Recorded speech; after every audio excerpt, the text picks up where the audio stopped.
going on, dudes and dudettes? So Zion Williamson has withdrawn his name from the Team USA squad going into the FIBA whatever this summer.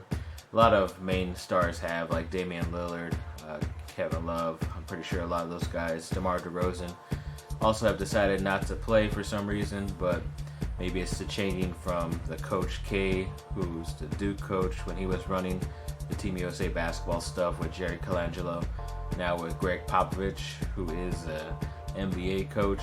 And if he's not your coach, then why are you going to want to go play for him? I think that's what some people have the idea of, or he's going to play them too much and then they might get injured and not be able to face his team when the season comes around. So I guess that's maybe why. But Zion is more about getting a little bit more healthy and getting more integrated in with his teammates and the New Orleans Pelicans organization altogether. So good luck to him.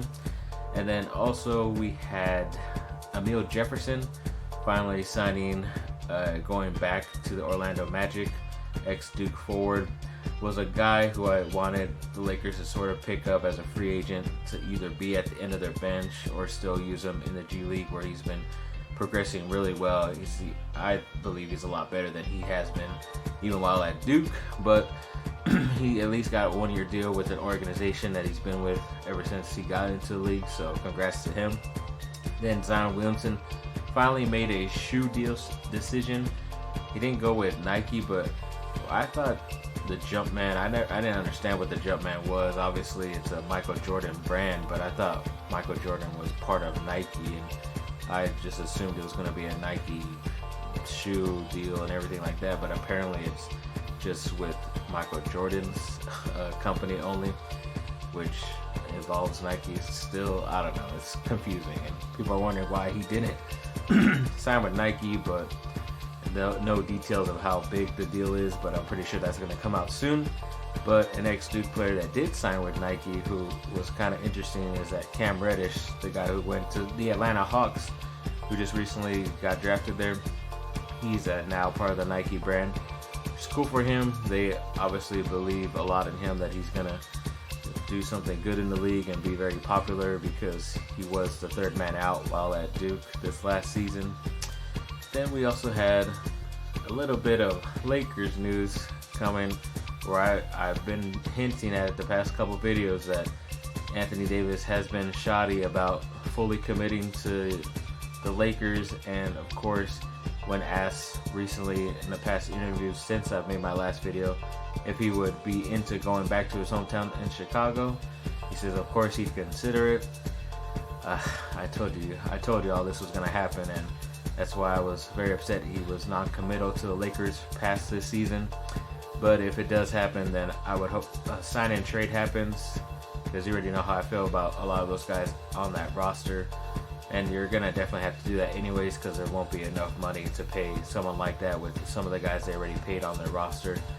So maybe it might benefit the Lakers, maybe it won't. But then if he leaves, then LeBron will most likely want to leave too. And you could maybe do another sign-and trade with Cleveland, and you'll have a bunch of younger first, second, third year players on your team who were supposedly talented, picked really high, and some draft picks. I don't know, that's probably the Lakers' future right now.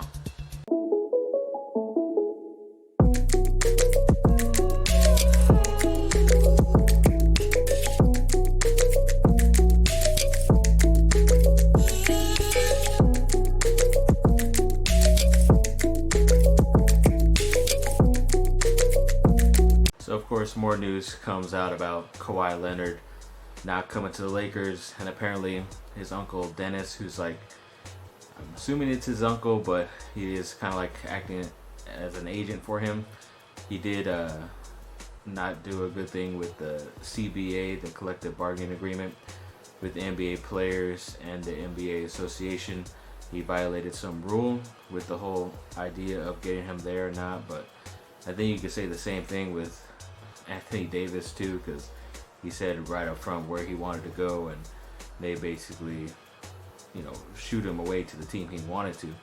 So either way, yeah, they're saying this whole week that the Lakers got played, or they felt like they got played, but yeah, but that's your fault too, because you could have signed a bunch of guys and went the route that you ended up going and getting maybe a little bit more talented players, you would have had to pay more. But yeah, we'll just see how this goes. It's just very weird, but the Lakers did sign Jordan Caroline, one of the guys they invited on their summer league team, and they haven't really said what type of contract it is. So as of right now, they still have an open spot, and they're saying that that open spot is for Andre Iguodala if he becomes available through a buyout or some other type of thing, because they're not gonna trade for him according to some of their sources.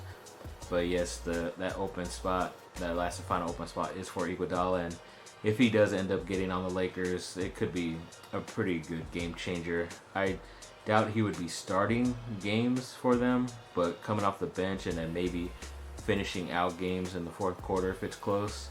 I mean, imagine having that length and that size and ability out there on the court in the fourth quarter would be pretty awesome for the Lakers. And yes, we have another thing to blame Magic Johnson for, that after his comments about talking with Kawhi Leonard came out and saying how it went. Of course, Kawhi Leonard and his people did not want any type of news to come out, and they're saying that even with that little bit of hint of something, whether it went good or bad, the meeting that he had with Kawhi Leonard himself, that was kind of like the nail in the coffin to where he was never going to go to the Lakers. But of course, it's just Magic Johnson, here little tidbits here and there of the little things he does, and somehow he's continuing to ruin the Lakers. If it was true that was the ultimate decision and deciding factor for Kawhi Leonard, I don't know officially, but just have to wait and see. I'm pretty sure we'll find out in the future that really was the turning point, but just have to wait to find out. And of course, a guy that I wanted the Lakers to buy the second round pick for, and Carson Edwards, the point guard out of Vanderbilt.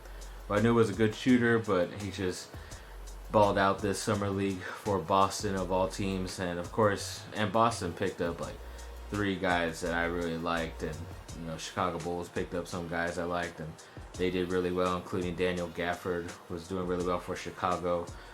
Tremont Waters did very well for Boston. So a lot of these guys I wanted them to get. When I made that video prior to the draft, yeah, they're obviously doing pretty good, and they got the one guy in Horton Tucker that I knew nothing about. But then they also did pick up, as a 2-way contract, so it doesn't really count towards a roster spot, Kostas Antetokounmpo, who's the brother of Giannis Antetokounmpo in Milwaukee. So they're trying to use it as like a ploy to get him to come to the Lakers in about 2 years when he's a free agent. I don't know. I think Antetokounmpo is cool, but he still needs to get a jump shot, in my opinion. Then an ex-USC point guard, Jordan McLaughlin, did sign with the Minnesota Timberwolves after leading them to the final in the Summer League, so that's awesome for him. I'm glad he's getting an opportunity to maybe come off the bench, so I'm very glad that came out for him.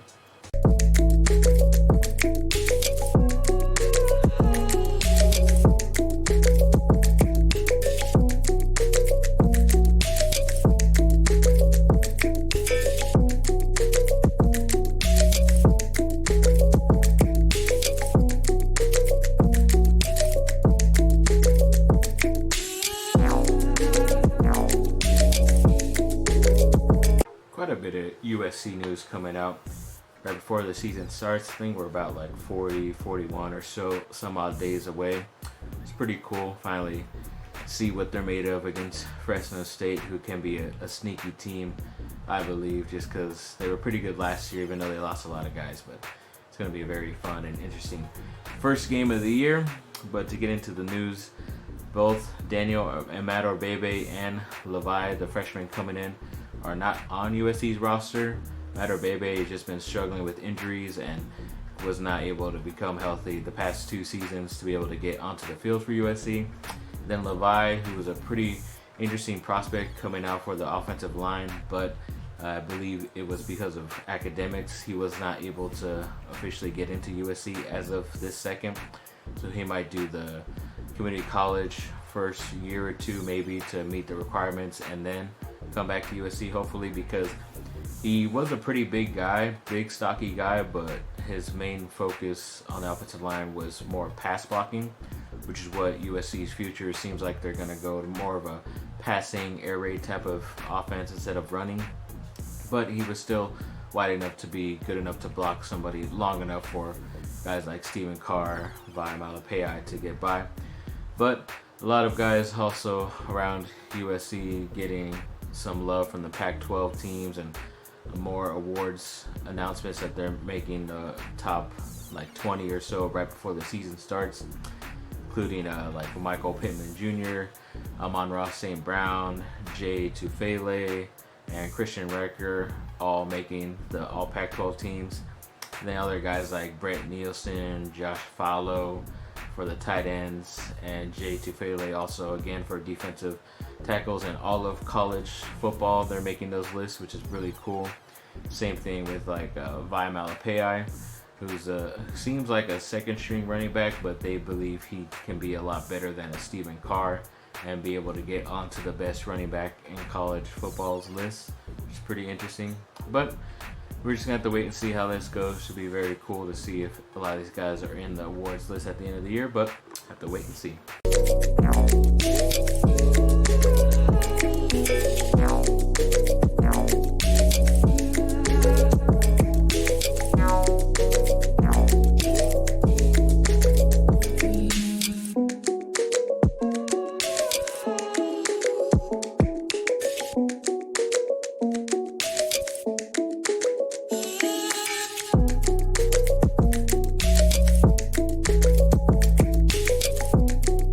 So we'll finally get into some Chargers news, and of course they already have so many high expectations for them. One outlet saying that they're going to go 10-6, which is pretty, it's a little bit less than what they did last year, but it's still good enough to get you at least into the playoffs, hopefully. Then another outlet saying that they're going to win the AFC West, even though pretty much everybody else is saying that the Chiefs are going to be the new team for like the next decade. So we're just gonna have to wait and see how that goes. But a lot of news with the Melvin Gordon situation still, him holding out, and I think as of just the other day, a day or two ago, so he was officially not reporting to the camp, so he's obviously sticking to his word. He still believes that the Chargers are going to cave in and give into his contract. I just think the way he's kind of dealing with it is kind of weird. He's saying all this weird stuff, and then in the end he's saying he still wants to be a Charger, but you're asking for quite a bit of money. In my opinion, I think you should get less years, because his first 2 years they weren't really that good because of injury, and especially his first year, I mean, he was out most of the time, and I want to believe he scored at least one touchdown, but even I'm not 100% sure about that. But yeah, it's just a lot of stuff we're gonna have to go through. I mean, already proposed trades with the Detroit Lions to get Rick Wagner, who's a good offensive lineman, for him, and a draft pick, which I don't really mind.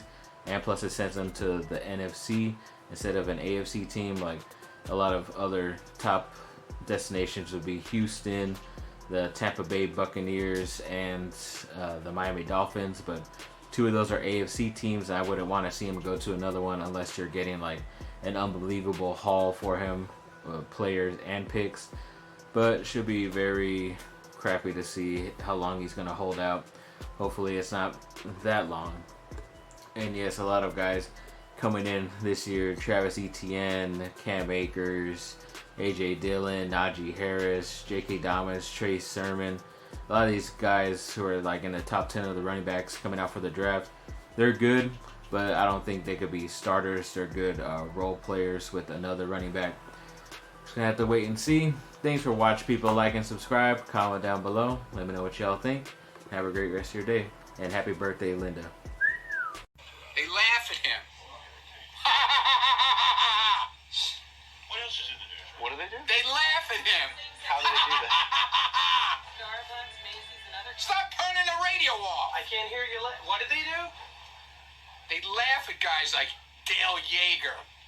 And how do they do that? That's